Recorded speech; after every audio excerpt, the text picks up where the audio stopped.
আপনার কি বেশিক্ষণ গান গাইতে গেলে গলা ধরে যায়? হাই নোটে উঠতে গেলে গলা ক্র্যাক করে? এটা আপনার প্রতিভার সমস্যা না, এটা আপনার টেকনিকের সমস্যা। এবং টেকনিক কিন্তু সহজেই শেখা যায়। আপনি যখন গান করেন তখন আপনার ভোকাল কর্ডের দুটো পেশি প্রতি সেকেন্ডে ১০০ থেকে ১০০০ বার কাঁপতে থাকে। এই দুটো ছোট্ট মাসেলই আপনার সুরের মূল উৎস। এগুলো ক্লান্ত হয়, ফুলে যায়, আঘাত পায়। গলা ধরে যাওয়া অথবা গলা ক্র্যাক করা মানে কিন্তু আপনি কম পারেন, ব্যাপারটা এরকম না। ব্যাপারটা এরকম হতে পারে আপনার ভোকাল কর্ডের টেকনিকেই গন্ডগোল। চলুন প্রথমে জেনে নেওয়া যাক ভোকালের ধরন অনুযায়ী ভোকালের ফান্ডামেন্টাল কাজটা আসলে কি। চেস্ট ভয়েস, এটা আপনার স্বাভাবিক নর্মাল গলা। চেস্ট ভয়েসে কথা বলার সময় আপনি বুকে কম্পন অনুভব করবেন। এটা পাওয়ারফুল এবং গ্রাউন্ডেড। বাংলা ফোক গানের বেশিরভাগ কাজই চেস্ট ভয়েসের মাধ্যমে দেওয়া হয়।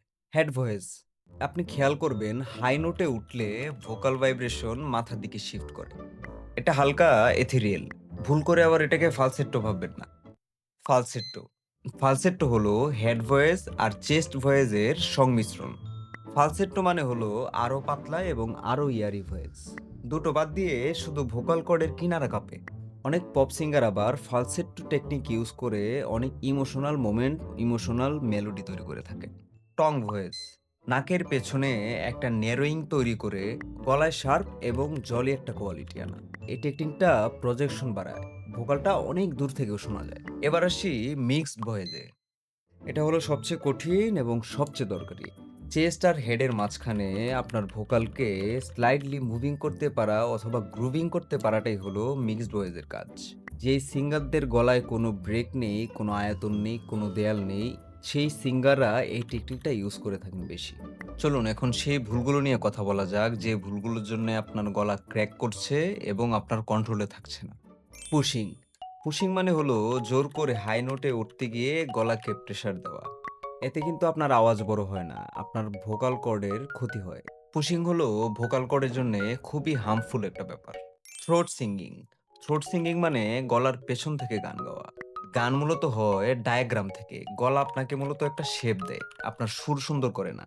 ওয়ার্ম আপ এড়িয়ে চলা, অতীতে আপনি গলার অনেক যত্ন নিতেন, ওয়ার্ম আপ করতেন, কিন্তু এখন করছেন না। ভাবছেন গলা এমনিতেই ঠিক থাকবে। এটা একটা ভুল ডিসিশন। যদি আপনার হাতে সময় থাকে অবশ্যই ওয়ার্ম আপ চালিয়ে যান। আপনার গলার মাসল টিয়ার হওয়ার আগেই সাবধান হন। চলুন এবার গলার যত্ন নিয়ে আলাপ করা যাক। ছোট্ট কিছু অভ্যাস বলছি, যেই অভ্যাসগুলো মেনে চললে আপনার গলার জন্য অনেক হেল্পফুল হবে। প্রথম আসে পানি। দিনে অন্তত ৮ গ্লাস পানি খাওয়ার চেষ্টা করুন। এতে আপনার শরীরও ঠিক থাকবে, আপনার গলাও ঠিক থাকবে। ভোকাল কর্ড হাইড্রেট থাকলে ফ্রিকশন কমে, এজন্যে পানি খুবই উপকারী। স্টিম, গান গাওয়ার আগে গরম ভাপ নেয়া ভোকাল কর্ডকে লুজেন করে। ব্যাপারটা সহজ কিন্তু অনেক কার্যকর। অনেক বেশি গান গাওয়ার পর গলাকে অনেক বেশি বিশ্রাম দিন। হুইসপার করবেন না, ফিস ফিস করলে গলা আরো বেশি স্ট্রেন হয়। দুধ চা এবং আইসক্রিম, এই দুইটা খাবার অনেক সিঙ্গারেরই খুব পছন্দের জিনিস, কিন্তু এগুলা ভোকাল কর্ডে মিউকাস তৈরি করে। পারফরমেন্স করার আগে গলার ক্ষতি হয় এমন খাবার অবশ্যই এড়িয়ে চলার চেষ্টা করবেন। সর্বশেষে আসে ওয়ার্ম আপ। লিপ থ্রিল এবং হামিং করার চেষ্টা করুন। দেখা যাবে এই অভ্যাসগুলো আপনার গলাকে বছরের পর বছর টিকিয়ে রেখেছে। গলা ধরে যাওয়া, ক্র্যাক করা অথবা হাই নোটে উঠতে না পারা, এগুলো কিন্তু আপনার সীমানা, এইগুলো আপনার শুরু।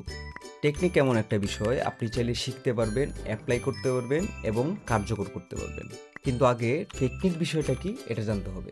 মনে রাখবেন, প্রতিভা দিয়ে গান শুরু হয় কিন্তু গান টিকে থাকে টেকনিক দিয়ে। তাই বেশি বেশি প্র্যাকটিস চালিয়ে যেতে থাকুন, ভিডিওটি সেভ করে রাখুন এবং পত্রের শুরুতে অবশ্যই আমার সালাম এবং ভালোবাসা গ্রহণ করবেন।